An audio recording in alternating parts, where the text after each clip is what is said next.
Hi, I'm Ksenia Daniela Kharlamova, and you're watching the Permanent Ring Press.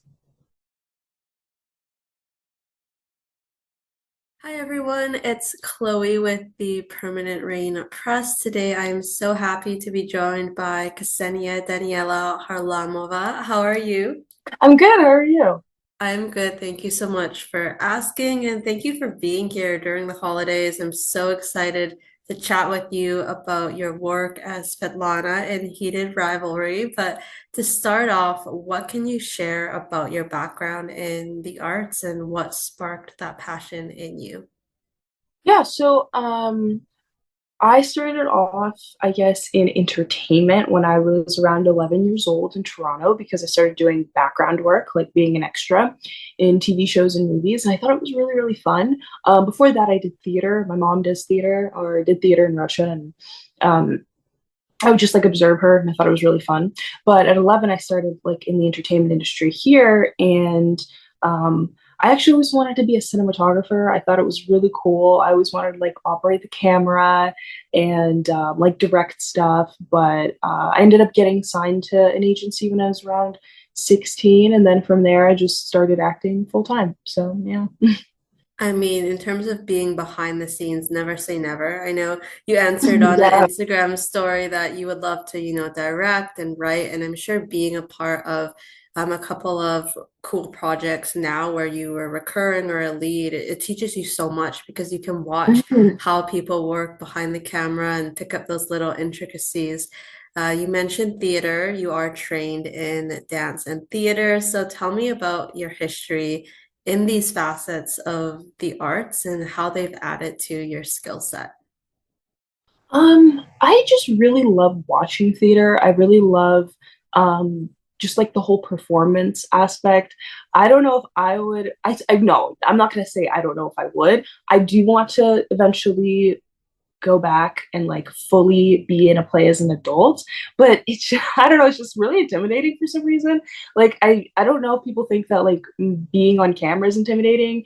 For me at least, it's not. Like for me it's intimidating to have like an audience who's there to watch you and like critique you, and um that's like much more intimidating because they're not there for work, like the crew. When you're on camera, it's just the crew watching you, the producers, whatever. But like when you're on stage, it's such a different feeling. But I do want to go back to it one day. But yeah, I think just through dance and movement and all these things, they really help you on camera. I think even with theater, even if you do something small, like even if it's like a small part or something, it just unlocks something different of like a different performance. I don't really know how to describe it, but um, it just brings out like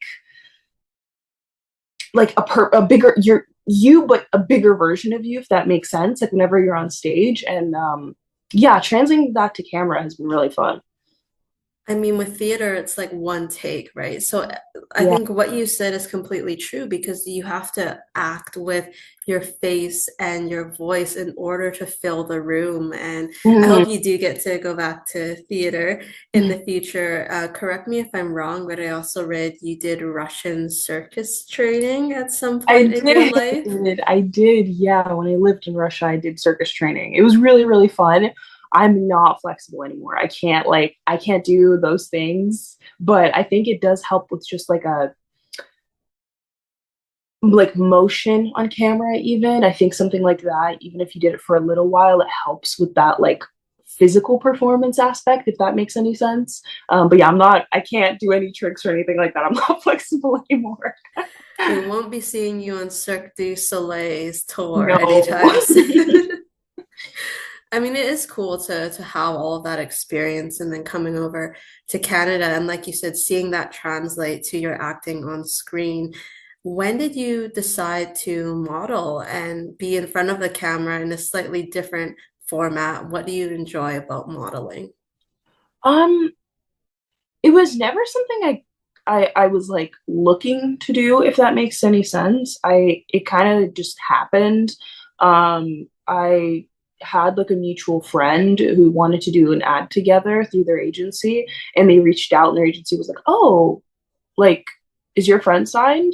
So they ended up signing me, and then it took off, and it's very fun. I find it, to be honest, like a a different maybe like avenue of acting because you're on camera and you are playing a character, especially in these like editorial shoots where you have like super unique makeup and hair and it just feels like you're kind of playing a character. So kind of I don't know, it came kind of naturally to me if that makes any sense. But yeah, I find it to be really fun. It's like it's a different version of acting, it's just like a still version if that makes sense.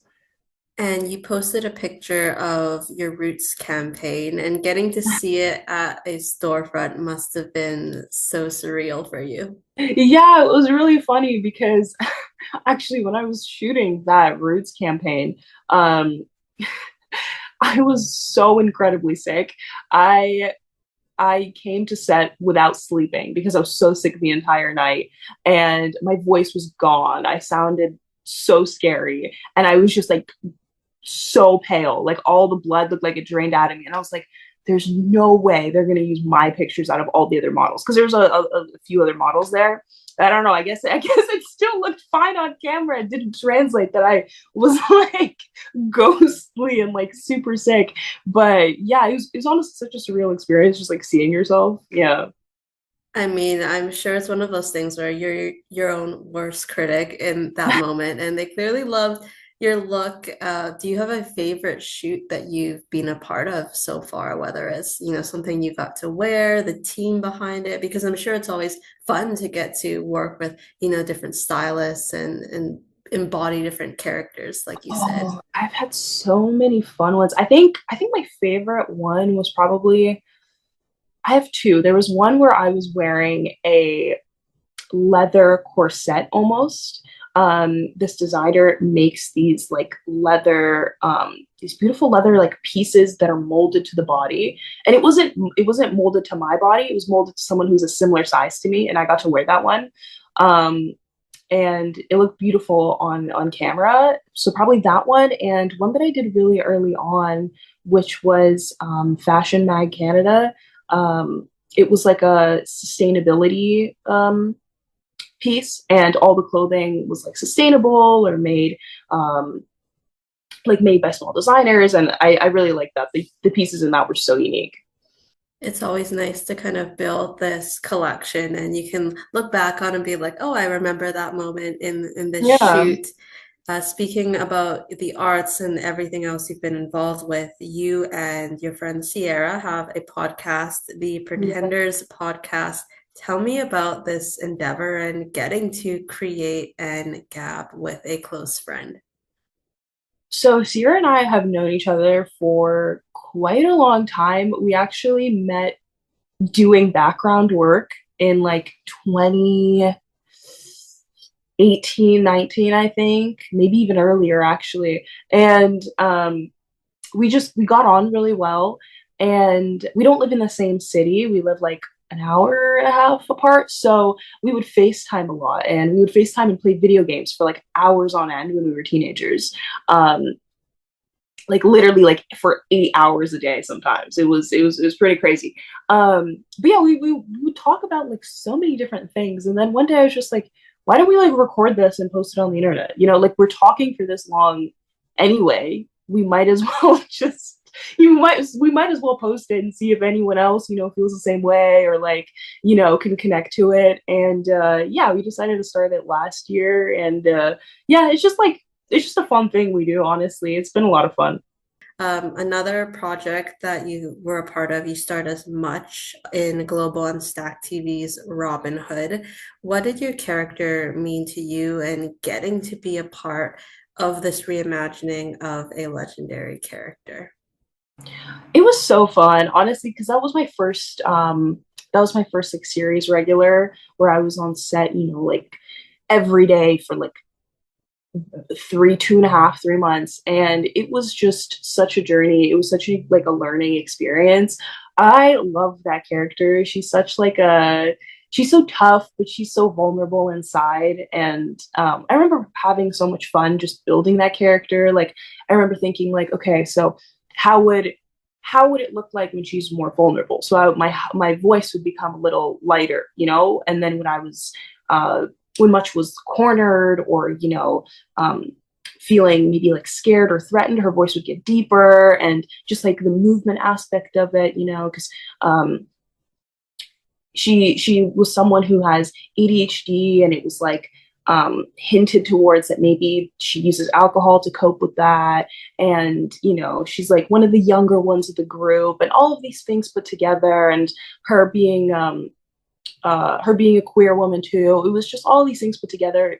I had so much fun with that character. I love that character, honestly.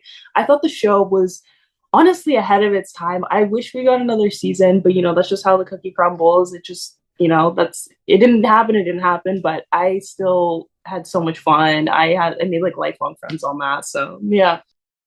And you were nominated for a Canadian Screen Award for your performance, which was wonderful. And you kind of hinted at it, but what did you learn about yourself as an artist and your capabilities? Because, like you mentioned, being a series regular, being a central part of the show's narrative, it's very different being on set for 8 episodes versus guesting on a show and only doing one episode because you're really getting to live in this character for an extended period of time. Hmm. I mean, it was just it's almost like the crew and the cast become your family. Like I know, you know, sometimes people say that it's like, oh, we're all family here. You know, people say that in workplaces, but when you see the cast and crew more than you see your own family because you're working so much, it's like you kind of become a community, you know. And I don't know, there were so many things with this character where I I learned that almost like I don't know how to describe this. I guess vulnerability in different ways, like how someone can show vulnerability in different ways, how you act when you feel threatened, how you act when you feel like there's been an injustice done towards you, like how you act when you want to protect someone, and all these different things. And I don't know. I thought the show was very well written. I thought, you know, I still really love the show, and I really love that character. And just honestly, this is not as important as like the emotional aspect of it, but I thought she had the coolest clothes on the whole show. I actually got to keep a lot of the pieces. The costume designers let me keep some stuff, and I was so happy that I got to keep it. I mean, there's no shame in that. I feel like in a lot of projects nowadays, I keep hearing, oh, we weren't able to take anything from Hmm. set. So I think it's so wonderful that maybe as a bit of a parting gift, they were like, here, just take the wardrobe that we Yeah. made for you, and you get to keep those pieces as part of your collection. We will get into heated rivalry now, and I will note to all those watching that we are discussing heavy spoilers in both the show and the books, Heated Rivalry and The Long Game by Rachel Reid. So please make sure you have finished the series and the books before continuing this interview. What can you share about your audition process for the show and what drew you to the project and your character of Svetlana? The audition process. So I think in maybe February or March of last year, I did the audition. Um, I I don't think I knew about the book. I can't remember if it had like a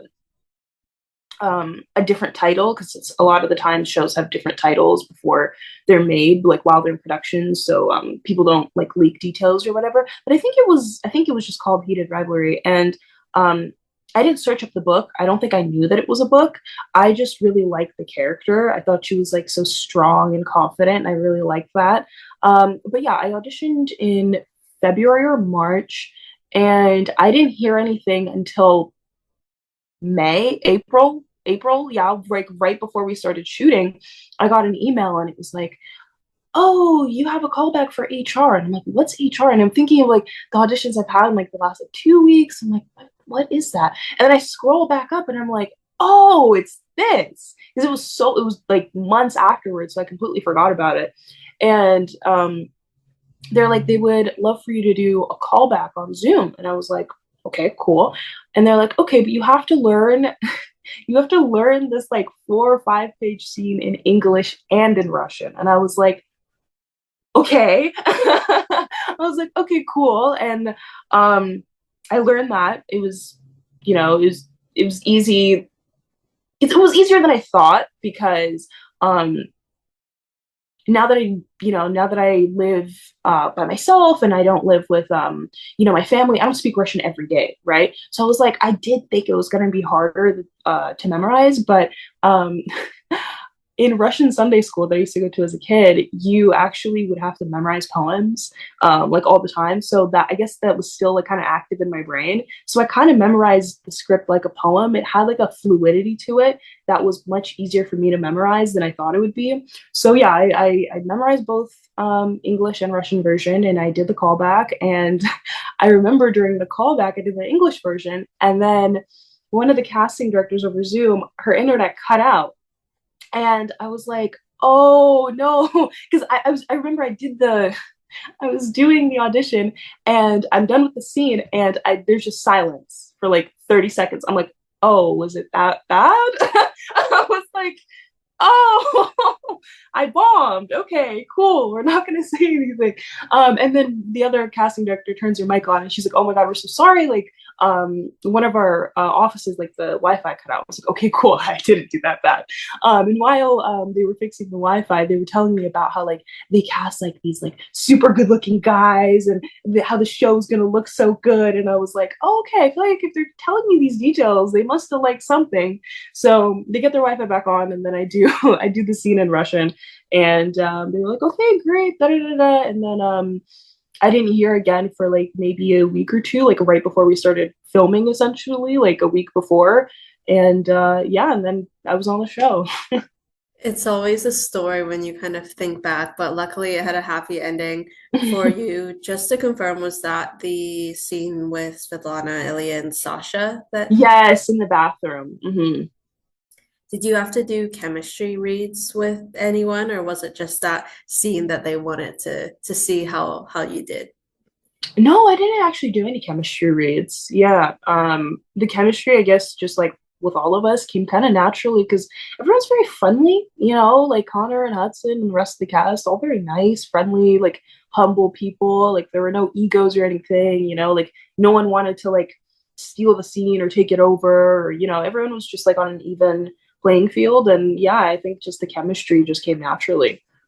Can you share some insight into how you shaped your Svetlana, including what you drew from the limited references in the source material, as well as any other fictional characters, people, or discussions you had with the creative team? Yeah, so after I learned that I got the role, um, I didn't have time to read the book because it was so last minute. But I did go on like the internet. I went on Reddit specifically, and I was just kind of seeing what people were saying about the characters.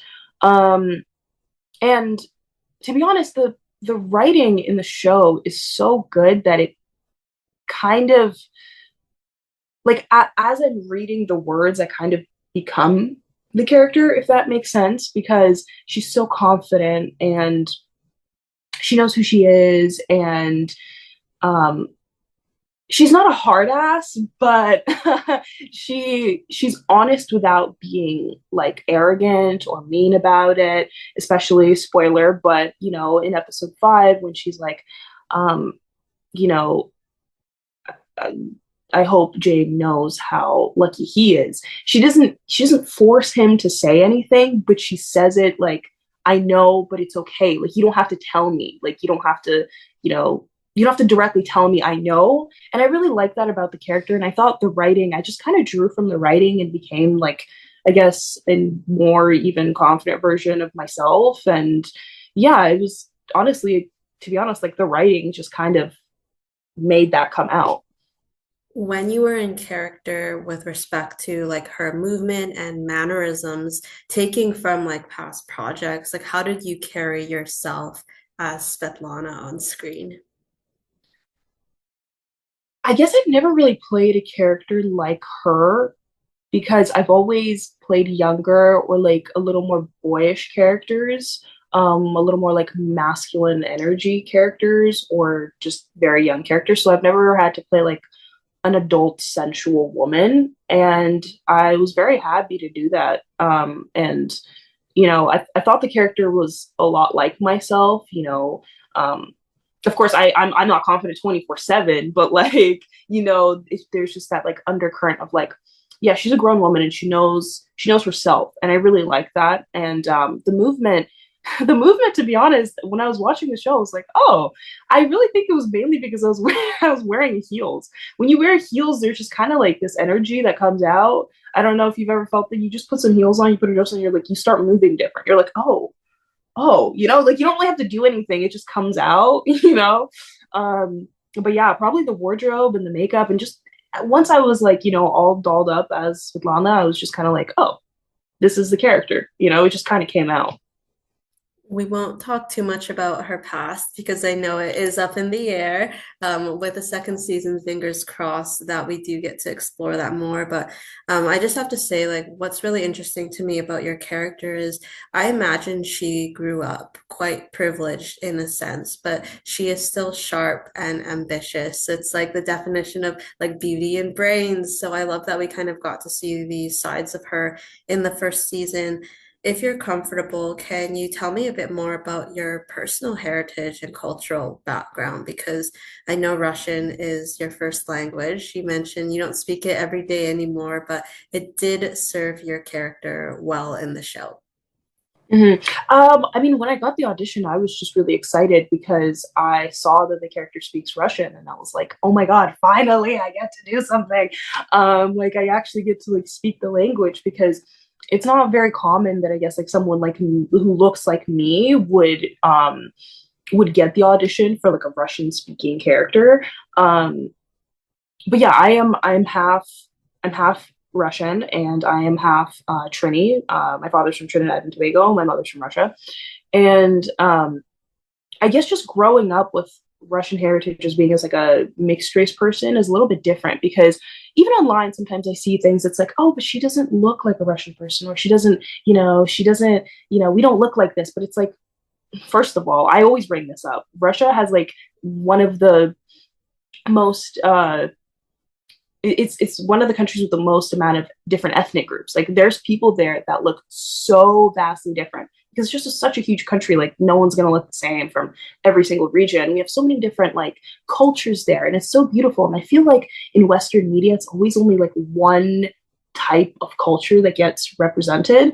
And I don't know, I've been getting a lot of really nice DMs of people being like, oh, like I really love that like they added this representation, or I'm also like half Russian and half this. And I thought it was very, very sweet. But yeah, I was just really happy to like actually get to speak the language. I feel like I've been waiting so long. I thought it was gonna take longer, like throughout my life, for people to figure out, oh, this girl whose name is Ksenia Daniela Kharlamova is actually Russian. I thought it was going to take longer for people to figure that out and like cast me as someone who can actually speak the language. But yeah, to be honest, I was really excited to do it. Yeah. Well, I'm happy that you got the opportunity, and that visibility is so important. As you've been living in Toronto, like has it been easy for you to stay in touch with your different cultures and heritage? I would say yes, because well, my mom raised me. My mom's from Russia, and I went to school there for a little while too. But then when I came back, I guess the way I just stay in touch is through film, movies, the food.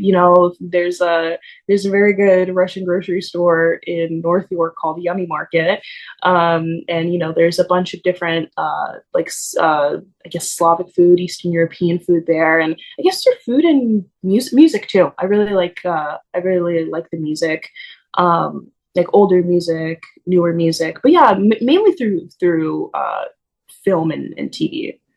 I think learning through art and like keeping that kind of spark alive. And I'm glad that you have like a local market where you can get the food that you're craving. For going back to, the show and speaking Russian, how was it for you switching between the English and Russian dialogue in your scenes and finding the right tone? hmm I don't think I ever actually spoke English in the show. Like I would speak English right off camera, to everyone else, but I only spoke Russian in the show. And I guess the tone I kind of took is again from like Russian film and TV that I've seen, like the way these like confident women on camera speak, I kind of took those like mannerisms, or I guess uh that like way of speaking. And yeah, I just kind of like embedded it into the character. And yeah, I don't know. It was very fun speaking the language, especially when uh, the actor who plays Ilya's brother was on set because we could actually like talk to each other. Because Connor learned phonetically and he did a fantastic job. But I can't like he doesn't speak the language, so I can't like gab with him a little bit. But yeah, he did. But I just have to rave about him for a second because I don't understand how he learned it phonetically. That has to be some type of gift or something. Like I don't think I could ever do that. Like personally, like if someone was like, "Oh yeah, you have to learn a 5-page monologue in a different language," I'd be like, "Bye, like hire somebody else." I don't think I could do that. But yeah, he did a wonderful job. I know that fans were curious how it was conversing opposite Connor in your scenes in Russian, although you couldn't, like you mentioned, speak back and forth outside of the script. But I know you also had a dialect coach and translator, Kate, on set. But people were wondering if you yourself gave Connor any guidance as a native speaker. We just rehearsed a couple times. Like he would just ask if like, oh, is this or is that or is that pronunciation? Just like very, very small things. Because by the time I met him, he was already working with the dialect coach and like for a while. So he kind of already knew what he was doing. It was just like very small things. I got some words changed that I thought were a little like too formal. And I have seen people online say that they thought the speech was a little too formal for like such young characters, but I kind of like that it was that way because it to me it showed that the characters grew up, or at least Svetlana grew up like rich and privileged, and maybe she speaks in a slightly more refined way than day-to-day speech. So I actually kind of liked it. But yeah, he did a great job, and I think the translations were pretty good. Yeah. You had a great team on set, and I like what you said about the dialogue because I feel like while these are still kind of young people, young adults at that point, how you grow up does kind of define who you are as a person, and maybe there is a bit more maturity that she has in life experiences, so that Mm. carries over to how she speaks in character. It is established in episode 2 that Svetlana and Ilya grew up together and their fathers have some kind of relations. Did you consider their history and friendship and how it turned into something with benefits? Um, I think that when you're maybe in close proximity with someone your entire life, um, maybe it's for the characters, at least for these two characters, I felt like it was maybe like inevitable that they would become intimate at some point. But I think that's it's not an intimacy out of I'm in love with you. It's more of an intimacy of like, oh, hey, you're here, let's have some fun, and I just like you as a person. It's not like, oh, we're gonna do this and now we're together. Because as Svetlana said in one of the episodes, she says, oh, you know me, I don't get jealous. And it's because they're both free to do whatever they want. They're just childhood friends who love each other, but they're not in love with each other. They really care for each other. It's almost like might be weird to say, but it's almost like a sibling dynamic, almost in the sense that they grew up together. But the intimacy I think is just out of fun. It's not out of like I'm in love with you and I need you. It's out of like, oh hey, like you're here, this might be fun, and we're both attractive. So but yeah, that's kind of how I viewed their relationship. But with them being childhood friends, I think that's just kind of something that's seen on camera through like very small things. You're people are very different with other people who they've known for a very long time. Like there's just very small things, like maybe like small little jokes, or like maybe a certain type of like teasing, or even like small gestures, stuff like that. Like when the two characters were in bed and he decided to like jump on her and like kind of like play wrestle. That's just something that shows that like okay, like they're just comfortable with each other. Like they've known each other for so long and they can be like their childlike selves with each other. Definitely. And when they're older, like you said, they have this like no strings attached, no expectations kind of relationship, at least intimacy wise. Hmm. Take me through filming that scene with Svetlana, Ilya, and Sasha, and how you prepared for your extended dialogue. So that was your audition scene. So you kind of had that in the back pocket, but I'm sure it's different going into filming the actual product that will make it into the episode. Yeah, definitely. I mean, since I did learn it for the callback, it wasn't like fresh in my mind, but it was still kind of there. And I guess I just learned, of course I learned the words and you learn the script, but it was very like rhythmic almost. Like I don't think I don't think I ever messed up any of the takes that we did just because I learned it almost in like a sing-songy way, if that makes sense. Um, yeah, to be honest, I actually prefer having longer dialogue. I feel like I feel like whenever there's very short amount of dialogue, at least I like put pressure on myself. Oh my god, this line has to be so good, it has to be so this, da da da da. And you just focus too much on like what you're saying and not like being in the scene. And when there's so much dialogue, I feel like you kind of sit back into the character, if that makes sense. It was such a great scene for you. It really let you, I think, shine and really was a good introduction to Mhm. Svetlana and who she was as a person as well. And taking, Ilya away from that previous conversation he was a part of, like she's very perceptive. What can you share about Svetlana's knowledge of Ilya's family, considering they grew up together? Um, I think since they grew up together, they just know each other like very intimately. She knows what his brother's like, she knows what his dad's like. She knows that like he supports his whole family and he doesn't feel maybe like respected or appreciated. And I feel like she's there to like she's there to almost be his family in a sense, because she knows that he doesn't have the best relationship with his family. And I think that comes through so well, especially in a later episode. But it is portrayed on screen that Svetlana is aware of Ilya's bisexuality, Mhm. his history with Sasha when she leaves the washroom. Mhm. Did you consider how she knew about their past, and did Ilya ever discuss this with her privately? Um,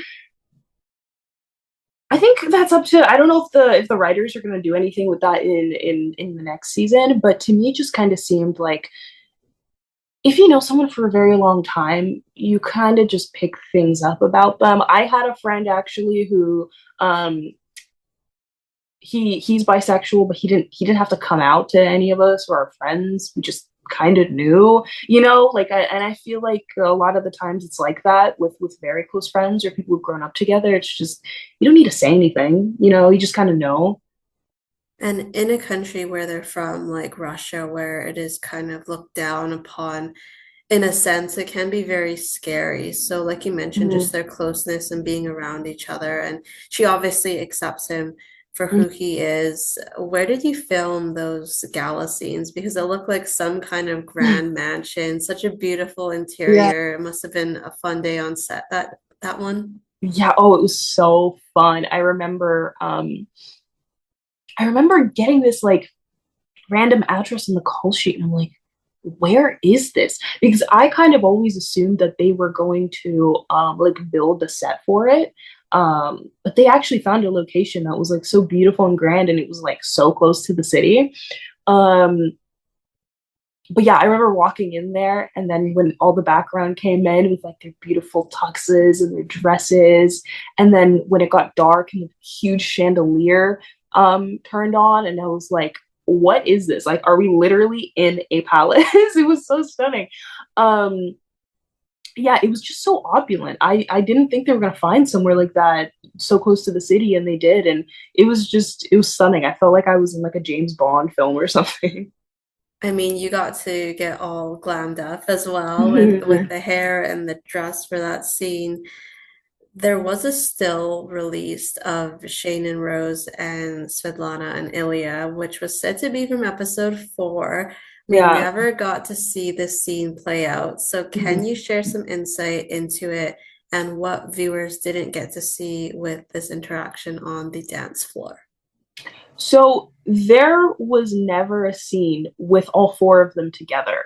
That was that picture was just done because all four of us were there on the day, but we were all filming different things. So like all the club scenes were filmed on the same day, just at different times throughout the day. And it was a two-story club. So one of the stories was like the European club, and then the other story was like the North American clubs. So we were actually we our characters were never supposed to meet, but the still photographer was like, "Oh, you guys all look so good," and whatever. So we took the picture, and I remember seeing it, and I was like, "Oh, this is so cheeky because we never meet." It would have been a cool scene though, with all four of them. Maybe in season two they can all meet. What was interesting was, I mean, in the show, like we do see that Ilya and Shane end up at the same club at some point, but I guess it's Svetlana that is missing. But was that the Mm. first time that you met Sophie on that day? I think I'm trying to think. I met her one other time like shooting this. I think yeah, I think that was the first time I met her, and she looked so like beautiful and gorgeous in her like shimmery like metallic dress. I was like, oh my god, the show's gonna do so well. Like look at us. Like we were all like glammed out, and like we were wearing these like I think I can't remember if she was wearing gold or silver. I remember I was wearing silver, and I remember like the two of us standing next to each other. It was like a disco ball. Very shiny. And we know in the show that Svetlana admires Rose's style. So I would love to see a future interaction and meeting Mm. between the two, maybe earlier than when it happens in the long game. But I love the episode five scene that you mentioned earlier with Svetlana and Ilya, where they are in bed and they're discussing Shane and the upcoming All-Star game. How was that scene for you to film, and is there anything specific you remember from that set? Um, I just remember it being really fun. Like, anytime I get to smoke a fake cigarette on camera, I always have so much fun because I just feel like I'm like, oh, I have a cigarette. Like it's you don't have to do anything. It's almost like like I said, like wearing the heels thing. You just kind of it kind of just embeds itself in you, and you're like, ooh, that's kind of what I feel like whenever I get to smoke a cigarette on camera. But yeah, I remember that feeling of like closeness that the two characters were having, and not like in an intimate way, but in a we're childhood friends, and we can talk about like hockey, and I can make fun of you, and I can like poke fun at you, and you can like jump on top of me and do this. But I remember walking into shooting that scene, and I actually have some BTS that I'm going to post of it. But when I was walking into that room, it was so stunning. There was like this blue hue over the whole room, and like the room looked so big and grand, and like the bed was huge. I remember like this is a gigantic bed, and we were just I don't know. That might be one of my favorite scenes, other than the gala stuff and the it's a tie. It's honestly a tie between the last scene that I have in episode five where she's where they're confronting his brother and that scene. It's so nice to have these, male-female relationships that, don't have to be just about sex. Like it's funny because when she's introduced, that's what you assume if you haven't read the books, but then you look into it further and deeper and see the bond that they have. And that's kind of my next question about that scene back in Russia for Ilya's father's funeral. And Svetlana is defended by Ilya when Alexei calls her a whore, and they share this beautiful moment after he cuts ties. Tell me about that interaction and how you interpreted it in character. In character, um,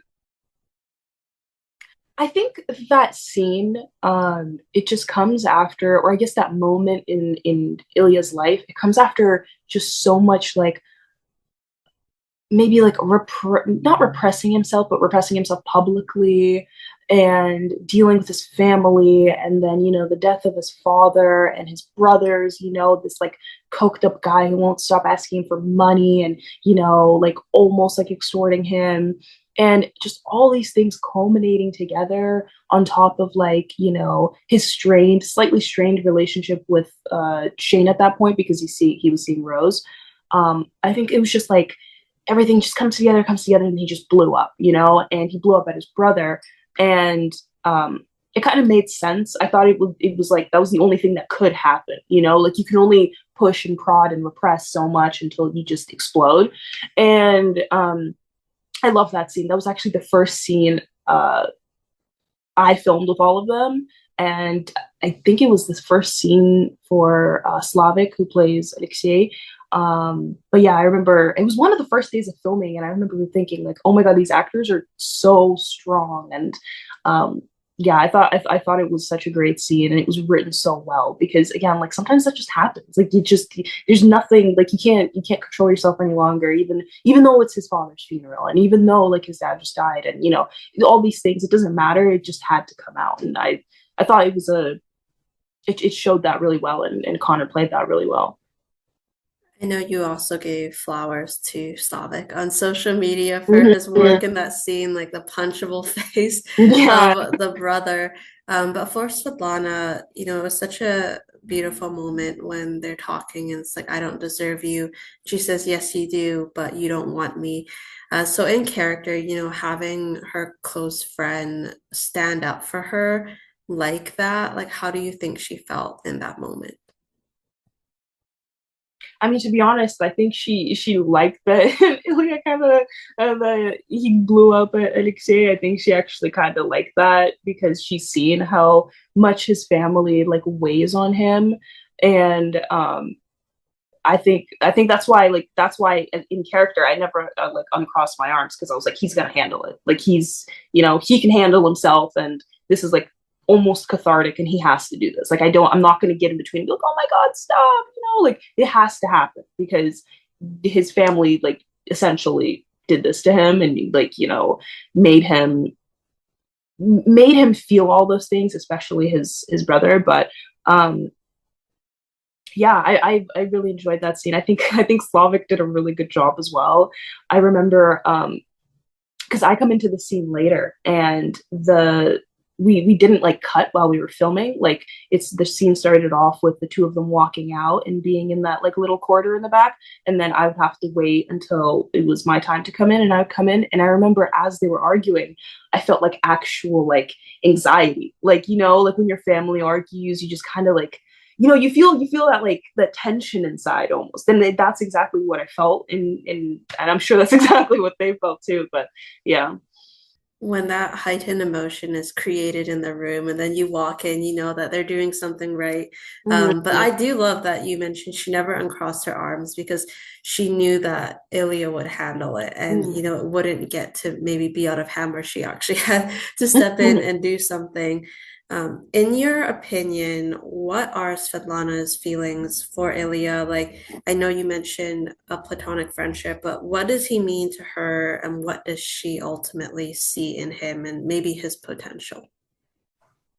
I think when you've grown up with someone for so long, you see their faults, and you see their you see their faults and their flaws, but you also see like what they can be doing better for themselves. Like when everyone's like had a friend where you're like, I want to tell you how to do this better. Like I can see that you're maybe being a little self-destructive or a little bit negative about yourself, but like sometimes you don't know how to say it without like maybe being mean or maybe feeling like you're overstepping. But I feel like because they've known each other for so long, she can say these things to him, and it's not mean, and it's not, because he knows that she wants the best for him, and he wants the best for her.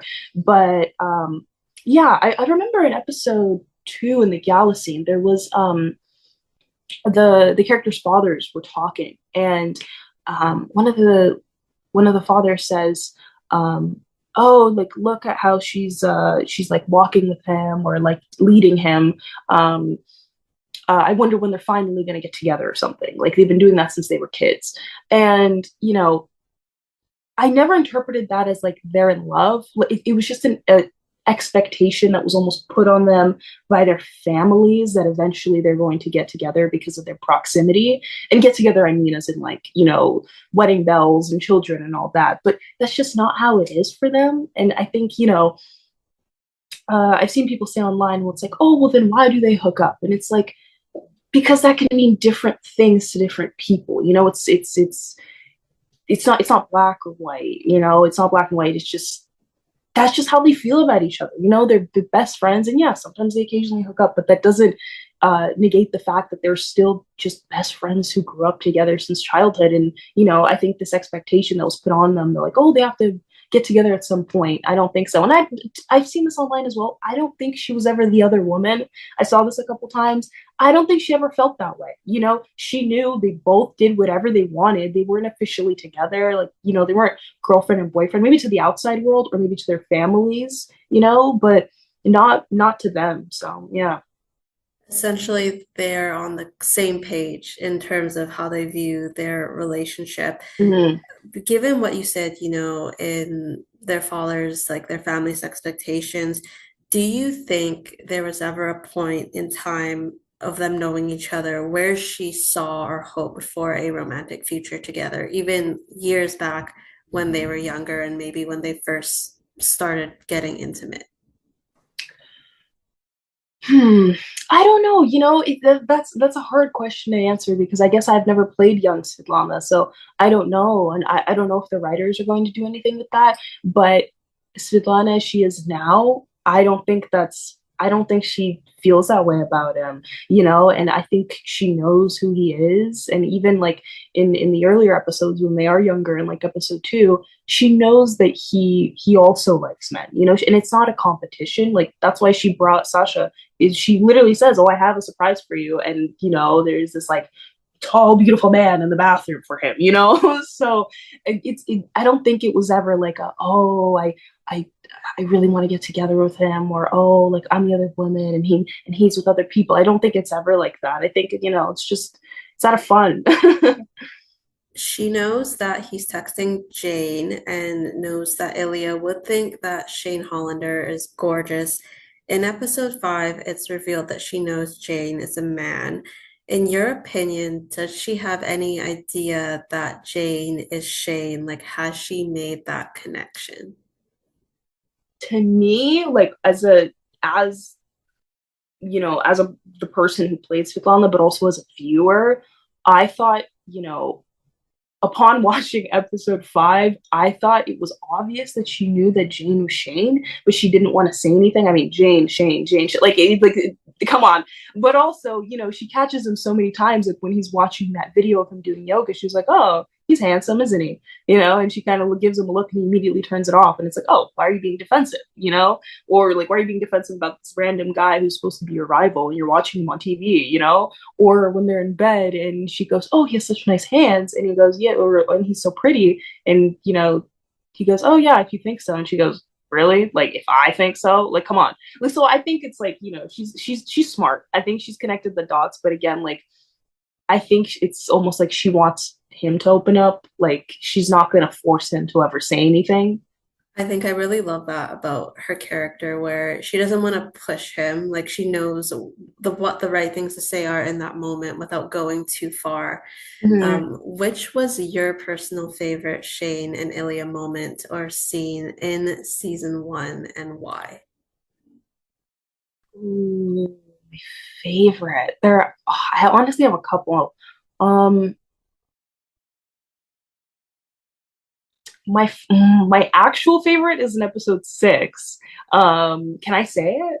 This will be out after. I think it's when they're driving either to the cottage or from the cottage. I can't remember, but they're together. I think it might be the last scene. I was there when they were filming it, and it was just so sweet and tender. And like they were kind of like, like they would hold each other's hands or played with each other's hair while they were driving. I thought they were just like so intimate and sweet. Another scene I think would be when Shane's like, "Oh, well, I think I'm gay," and he's in his hotel room and he's telling him all this. And I thought that was so sweet. He was just opening up to him. He doesn't really have anyone else to talk to about it. I really liked that scene. And even though Ilya was like, "Oh, well, what are we gonna do? Like, come out?" And he didn't look completely opposed to the idea. At least that's what I thought as a viewer. I was like, oh, maybe he actually does want to like be public. Like there was like a little bit of like that, and it's like you're kind of hoping for them and you're really rooting for them. So yeah, I think those two are probably my favorite. I think that the first scene you mentioned, it may have been like the end credit scene. So there wasn't any dialogue in Mm-hmm. it, but you kind of just see a bit of a weight lifted off of them in that moment. That's Mm-hmm. after Shane's parents kind of find out about them. But you see like maybe what the future could hold, which bodes well now Mm-hmm. that we know that there's a season two. You did work primarily opposite Connor Storrie in season one. So how was he as a person and as a scene partner? Um, he's a great scene partner. He's very dedicated to his work without being like self-centered.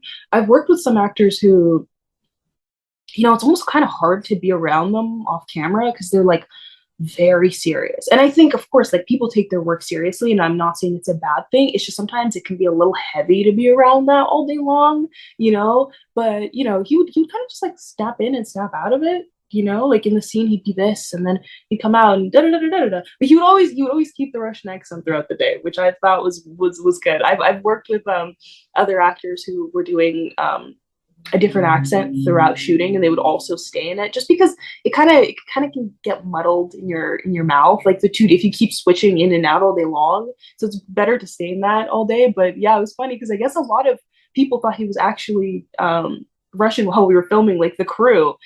He had, to be honest, he kind of looks like it too. Like I was kind of looking at him like, yeah, are you sure you got any ancestry in there? Are you sure about that? But yeah, he's a great scene partner, and it's just easy to act around and easy to be around him.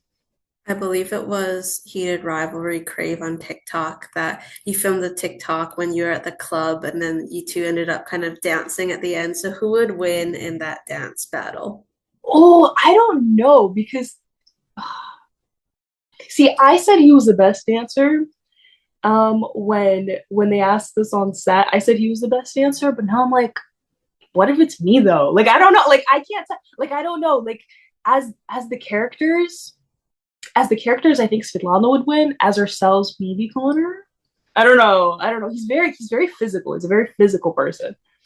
I think you have to give yourself more credit. I think you're the trained dancer here, but we'd You know love to what? That's see true. we'd love to see more dancing and having fun those moments in a second season. On that note, congratulations on the season two renewal. In the long game, we know, again, we're discussing heavy spoilers, but we know that Ilya and Svetlana drift apart after his move to Ottawa. Do you have any hopes or expectations with your character, knowing that there was some deviation from the source material in season one, and we did get to see more of Svetlana than we did in Heated Rivalry, the book? Mhm. Well, in the book, they really only know each other for like I guess a couple years before the story starts. They met in North America at a car dealership, and then they become like friends with benefits. But in the show, they're so much closer, and they are childhood friends, and she does know him way more than book Svetlana does. So I think, you know, I I do think, of course, like people can drift apart no matter how long you've known each other. I mean, siblings drift apart, parents and children drift apart. But I I do think it's going to be a different kind of separation than it is in the books, just because they've known each other for so much longer, and it's whether however the writers take it, either they're gonna like separate them for a while or they're not. It's gonna be painful if they. It's really gonna hit if they actually separate for a long time, just because they have a completely different dynamic. So that'll be interesting to see. I'm very interested with what the writers are gonna do. I mean, selfishly, I hope that doesn't happen because we want you to get more screen time. So any separation would be painful. But like you mentioned, it's interesting to see if they explore some of those more parallels with the book because we know that it's mentioned in the show that she has a job in the business of fancy cars, and like you mentioned, they met at a car dealership in the book. Are there any specific scenes or moments in the long game that you're looking forward to seeing adapted? Ooh, I don't know. Maybe some of the female characters meeting each other, because I feel like the female characters are there with the boys, but they never actually meet, and I feel like that would be a cool thing. Um, and I don't know, just more of the tender moments between Shane and Ilya. I want to see more like tender, sweet moments because I don't know, this season was so like angsty and they were like yearning for each other, and I really love those tender scenes. Like I said, like um the end credits where they're in the car together. I just want more of that. And with Svetlana and Rose, we know that they meet at the hockey royal wedding between the Mm-hmm. two of them towards the end. So I do hope that happens sooner. Mm-hmm. How was it putting together Svetlana's look with your hair, makeup, and wardrobe departments? Like, how would you describe her signature style, and what was on your Pinterest boards that you brought to the table? Yeah, I remember when I got like the word, like the final word that I was officially cast out, I immediately made Pinterest boards because I was like, okay, this character is very interesting because, like myself, like, she's Russian, but this character actually grew up there like full time. And, her sense of style would be different um, than in the West or in North America, like how she would do her makeup, how she would do her hair, but also as a person who is, half black with how she does her hair. So I still wanted to have like my own curly hair throughout the show, but I wanted to be more through the lens of like, okay, but she grew up in Russia, so her style is going to be different than if the character grew up here. So um because also the show is like set throughout like multiple different years, I wanted the makeup to be like, okay, this is not like 2025 makeup, like this is going to be makeup from like like that time, like the 2010s. So I came in with I came in with so many Pinterest boards. I was like, I want this color lip. I want this. I want my dress to be like, anyway. I remember I came into the fitting and listen, I know I'm annoying. I know, like, I know that they get sick of me sometimes. I get it. I would probably get sick of myself too, but I like to do justice to the character because at the end of the day, it's me that's going to be on camera. Like this is kind of what I always say. Like to myself in case I like get worried that like, oh man, they're probably really annoyed at me. I'm like, at the end of the day, it's gonna be me that's on camera and I'm the one who is the character, playing the character. So I want to, do them justice. But yeah, I remember during the fittings for the dresses, so many of the dresses I was like, she would never wear this. I immediately I was just like, I'm sorry guys, like I'll try it on if you want to, but I really don't want to wear this. Like I would just be honest. I think a lot of actors are always just like, oh, I'm so grateful for the opportunity, and you should be very grateful, but don't like don't silence yourself, if that makes sense. Like if you have an opinion, just say it. Like what, the end of the world, what they're gonna say no, like who cares. But yeah, I remember I came in and I was like, okay, this black dress with the gold, yes. I remember there was this like very baby blue like silk satin dress and I'm like, she won't wear that. I was just like, no, no. Like I was like, red, give her black, give her maybe like a deep emerald green, which I did end up wearing a green dress. But um yeah, I just wanted to do justice to the character, and she was so confident, and I wanted that to show like not even when she wasn't speaking. I think it's so important to advocate for your character, and I'm glad Mhm. that you did that and you saw the vision. And I think a lot of fans and viewers like enjoyed her looks too. And I think it said a lot to who she was as a person. While hockey as a sport has become more inclusive in recent years with the advocacy and voices of current and former players like Brock McGillis and Luke Prokop, there's still a long way to go. How do you hope heated rivalry and Shane and Ilya's story will inspire more conversations? Mhm. Um, well, actually, I'm gonna start this off like this. I thought when the show was like before the show came out, I thought that we were definitely going to get like some hate, especially with like I feel like maybe the current political climate in America. Like I definitely thought it was gonna be like, oh, why is this on our screens? Why is this da da da da? But then the show ended up blowing up so fast and like with so much kindness and love around it. And I was like, oh, like I've never seen anything of like, to be honest, I like maybe it just shows that I'm on the right side of the internet, but like I never saw anything like in a like a homophobic sense or anything. So I was very pleasantly surprised that like there was no like big people on the internet being like, oh my god, this show, it shouldn't have been made, you know? And I think when there's just like that acceptance, that wide, huge acceptance, especially with how fast the show has been like, I guess, loved. I hope that shows people who are maybe like closeted or something that like, you know, if this show's getting so much love, so can you, you know? And I think it's really beautiful that the show's been loved so fast. But yeah, I do hope things change. I know within sports, it's also very hard because you have to show. I'm gonna say with male sports, there's you have to show this like masculinity, you know, or you get looked down upon. But it's like, you know, masculinity can come in different forms, you know. What is being masculine? It's being like strong and kind and accepting, you know. I think that's what like real strength and masculinity is. And you know, you're not threatened by someone because they like someone else, you know. And I think that's real masculinity. And I hope that I don't know, yeah, I hope the show inspires people. Thank you for sharing that. And I mean, let's talk about that episode 5 ending. I feel like that was such a groundbreaking moment, obviously, Scott Yeah, and Kip's story. And I really hope that it gets, it reaches the right people it needs yeah. to. I feel like that was just such a pivotal moment in the book, and then getting to see that adapted on screen. And how was it for you seeing that scene for the first time, with the music and how that hit? It was so beautiful. I cried. I actually cried. I was so emotional. I remember the whole episode. I was like, you know, like teetering a little bit. I was like, oh my god, this is sad. Oh, this is sad. But then like that last scene with the music, I just started to bawl. Like there was just something about the music, you know.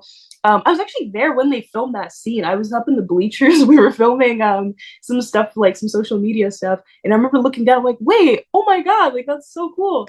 Um, but when I actually saw it, like on screen, and also having watched episode 3 and having that like I guess background information in their story, and then seeing that the music, I think it was really just the music and like the kiss on the it did me in, honestly. It was so beautiful.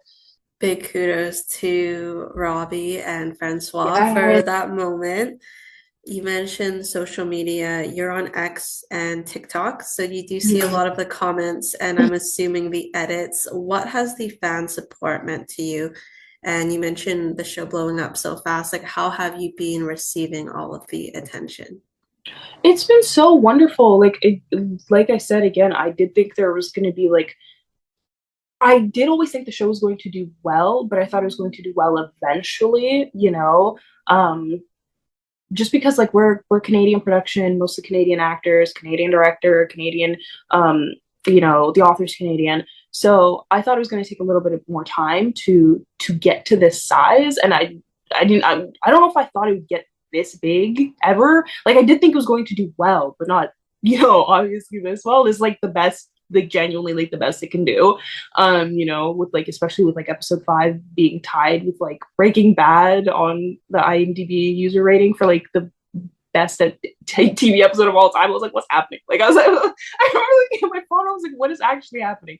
But no, the love and support has been amazing. I love seeing fan art. That's my favorite thing. People never tag me though. Like my friends always have to send it to me, and I'm like, you guys just tag me. I want to see all the art. You know, like I love seeing fan art. Like even I'm on Twitter all the time, and I like love fan art from like even different stuff like Avatar. I watched the third movie recently and I loved it.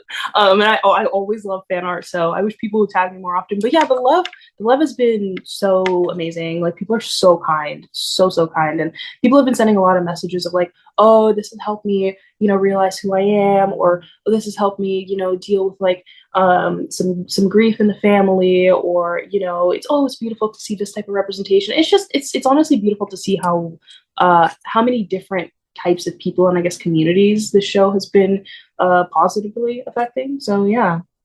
I know that you were at the Toronto premiere, so it must have been fun to attend and reunite with the cast. Mhm. You met some fans, including, I believe it was. What's really cool though is before the show released, there were already dedicated update accounts, like Mhm. Heated Rivalry Central and Heated Rivalry Updates, and you met Mara. I hope I'm pronouncing her name right, who was at the Toronto premiere. So how cool was it to kind of make those connections in person when they had existed online previously? I remember seeing the fan accounts being made like before the show came out. And I remember thinking oh, people love this already. Like this is really interesting to see because obviously like whenever something is adapted from a book, there will be fans of the book who are excited for it. But yeah, I remember coming to the Toronto premiere and there were so many people. I was like, oh, because I thought there was just going to be a couple fans who like won tickets, but it was like a lot. It was a lot of fans there, and it was just so amazing to see the support and with the fan accounts too. They've been so kind. I know a group of them. Um, uh, Mara was actually with them from Heated Rivalry updates Central. There's two accounts. I always get them confused with each other. But she and a group of friends they did a little interview with me the day after the premiere, and I remember seeing them. I was like, oh my god, this is so cool. Like, thank you so much for being so supportive. And there was one girl who flew in from like Europe and she gave me art that she made. And I was like, oh my god, like this is actually like this is real. Like because I feel like sometimes as an actor, you almost feel like you're making a project in a vacuum, at least to me, especially being on like Canadian television a lot. Like you don't really ever think like, oh, like people are gonna see this. Like you come to work, you have a great time, you go home. But then seeing like, oh, people actually love this and people are seeing this and this is like real, it's like, oh, like this is amazing. But yeah, the fans have been amazing. They're honestly like the best part of this like whole journey. And to think all of this happened before the show even Yeah. premiered is the Yeah. insane part. Like how many people care and flew out and Mhm. are doing this fan art for you. What are your thoughts on some fans' well-circulated agenda of a Svetlana Vetrova and Rose Landry pairing? I have seen that so much. The first time I actually heard about this pairing was it was actually on set while we were filming. It was either Jacob Tierney, our director, who told me, or it was him and the boys, like Hudson and Connor. I think they all told me together. They're like, oh, there's like there's a part of the fandom that like wants the two girls to get together. I'm like, wait, really? And I remember that being so cute. But I think, it just comes out of like uh people wanting to see more representation, I think there's been like a little bit of a boom with queer media in the past couple of years, and I think people just love seeing representation, and I don't blame them for wanting to put the two girls together. I'm guessing you would be game for anything, whatever Jacob Listen, and them I'm wanted. game for whatever the writers want to do. I'm there, open arms, willing, having fun. I mean, a moment for the girls in the show between Rose, Svetlana, Elena, Maria, like how supportive they are and how beautiful is it to see these friendships portrayed on screen with these girls supporting their guys. Mhm. I think, it kind of just mirrors what actually happens. I think women are often the first, maybe the first line of support for gay men, and I think that was shown very beautifully and in different ways. Like in one way where Elena's like almost like Kip's protector, like she's like, no, like he deserves sunshine, and then with Rose, where she just directly tells him, she's like, would you prefer to have danced with Miles? Like it's okay. Like I've had like, you know, like I was in theater school, I've had gay boyfriends, like it's okay, you know? And then, you know, with a completely different with Svetlana being like, you know, she tells him, but she doesn't tell him. Like she's not telling him to come out. She's not giving him a label. She's just saying like, hey, I hope he, you know, I hope he knows he's like he's lucky, you know. And I think all these different like um all these different support systems and in the different ways that they support the characters is just so beautiful to see because I do think it just mirrors what actually happens. I love how you kind of frame that because it is ultimately the same in terms of the support, but they go about it in different ways, and that has to do with the character's history and the relationships. I have one more question for you, our signature question. If you could be any ice cream flavor, which would you be and why? Oh my god, this is so hard. I love ice cream. Oh my god. If I could be any See, I love like I love all types of ice cream. I'm not picky at all. I love like pistachio. I love Rocky Road. I love all the flavors that people don't like, but if I really had to pick one, I would pick um either cookie dough mm, or like the cinnamon bun flavor ice cream. I've had that one before. It's so good. So yeah, probably one of those. I love it. Those sound delicious. And I mean, you could do a double scoop, so we can give you Ooh. both flavors for that one. Amazing. It's been such a treat to get to speak with you, Ksenia Daniela. Thank you so much for your time and getting to speak a Yeah. bit more about your character. Yeah, thank you so much. I hope we get to catch up in the future, maybe for a second season. But until then, for all those watching, make sure to catch Ksenia Daniela as Svetlana in Heated Rivalry. Season 1 is out on Crave and HBO Max. Be sure to check out the Pretenders podcast. We'll leave the link below, and we will see you next time.